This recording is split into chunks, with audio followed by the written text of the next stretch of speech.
Setiap kali kita scroll di HP atau nonton film, kita sebenarnya lagi lihat sebuah keajaiban. Nah, hari ini kita bakal bongkar rahasia di balik layar itu. Pernah kepikiran nggak gimana caranya film, musik, sama teks bisa nyampur jadi satu dengan mulus di layar kita? Kok bisa pas gitu? Nah, jawabannya itu ada di satu kata yang sering banget kita dengar, multimedia. Yuk kita mulai dari situ. Oke, jadi pertanyaan paling dasarnya dulu. Sebenarnya apa sih multimedia itu? Kalau kita paham ini, kita bakal ngerti gimana caranya semua konten digital yang kita nikmatin tiap hari, dari sosmed sampai film-film keren, itu dibuat. Gampangnya gini, coba kita pecah katanya ya. Multi itu kan artinya banyak. Media itu ya alat buat komunikasi. Jadi multimedia itu gabungan dari banyak media. Contoh paling gampang, video YouTube deh. Ada gambarnya yang gerak-gerak, ada suaranya, ada tulisannya juga kan? Nah, itu dia multimedia. Semuanya jadi satu paket komplit. Nah, biar gampang bayanginnya, anggap aja multimedia itu kayak bikin kue. Pasti ada bahan-bahan dasarnya kan? Di dunia multimedia, ada 5 bahan utama yang wajib ada. Kita kupas satu-satu ya. Bahan pertama, dan ini yang paling tua adalah teks. Tulisan. Kelihatannya simpel, tapi ini adalah fondasinya. Dari chat WA sampai subtitle film, teks itu penting banget buat ngasih informasi yang jelas dan detail, bahkan di dunia yang serba visual kayak sekarang. Dan teks itu nggak cuma satu macam loh. Ada teks statis, kayak tulisan di buku ini, dia nggak akan berubah. Terus ada teks dinamis, contohnya judul berita online yang ganti-ganti terus. Dan yang terakhir, teks input. Ini tempat kita ngetik, misalnya di kolom search Google, kita yang ngisi. Oke, bahan kedua, audio atau suara. Coba bayangin nonton film horor tapi di-mute. Pasti nggak serem kan? Atau main game tanpa efek suara tembakan. Nggak bakal seru.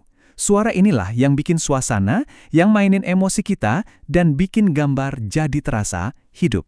Nah, soal format audio, kalian pasti familiar banget sama MP3. Ukurannya kecil, jadi enak buat streaming musik. Tapi, kalau buat para musisi profesional, mereka biasanya pakai wave. Ukurannya emang gede banget, tapi kualitas suaranya jernih, nggak ada yang dikurang-kurangin. Jadi tiap format punya kegunaannya masing-masing. Lanjut, bahan ketiga adalah grafis. Ini gampang banget. Semua yang kita lihat secara visual, itu grafis. Foto-foto di Instagram, icon aplikasi di HP, poster film, semuanya. Grafis ini kayak bahasa universal, bisa ngomong tanpa perlu kata-kata. Bahan keempat, video. Ini sebenarnya sulap. Serius, yang kita lihat sebagai gerakan mulus itu aslinya cuma kumpulan gambar diem yang diputar super cepat. Biasanya 24 gambar setiap detiknya. Saking cepatnya, otak kita ketipu dan ngelihatnya sebagai gerakan yang nyata. Keren kan? Dan yang terakhir, bahan kelima yang bakal jadi bintang utama kita hari ini adalah animasi. Kalau kita artiin langsung, animasi itu artinya menghidupkan. Bener-bener kayak gitu. Animasi itu seni mengambil sesuatu yang mati, gambar, boneka, dan memberinya nyawa, membuatnya bergerak. Oke, sekarang kita masuk lebih dalam ke dunia animasi. Gimana ceritanya sih? Ide simple buat bikin gambar gerak ini bisa jadi industri raksasa yang kita lihat sekarang.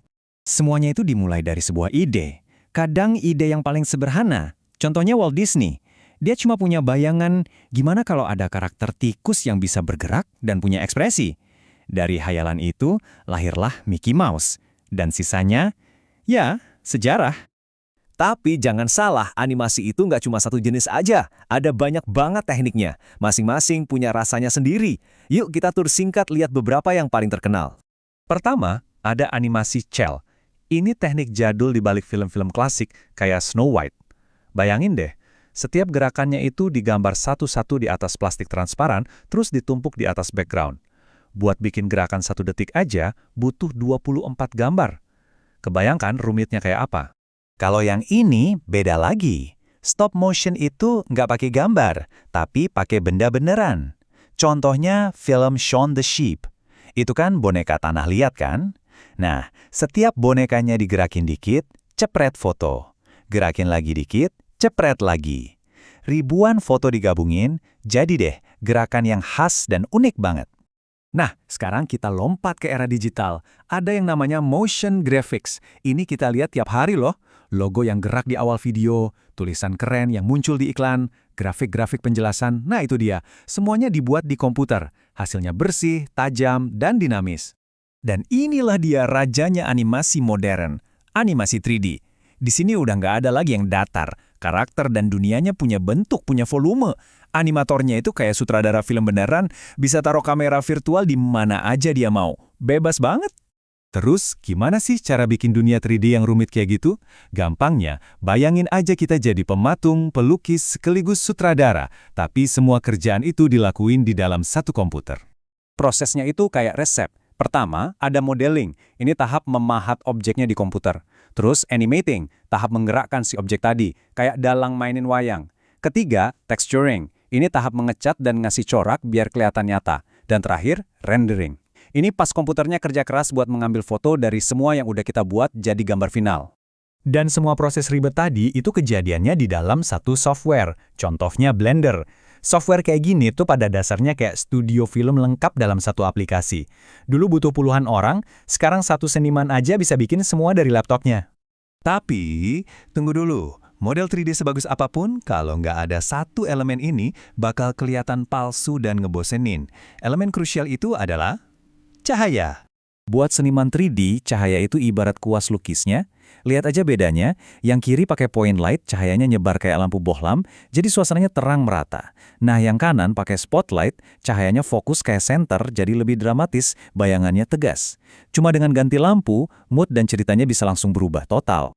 Kalau dipikir-pikir, dulu buat bikin animasi kayak gini butuh studio segede gaban. Sekarang, softwarenya bisa kita download gratis di laptop. Ini yang bikin seru. Kalau alat sekuat ini ada di tangan semua orang, kira-kira dunia dan cerita baru seperti apa yang bakal muncul? Masa depan animasi bisa jadi ada di tangan kita semua.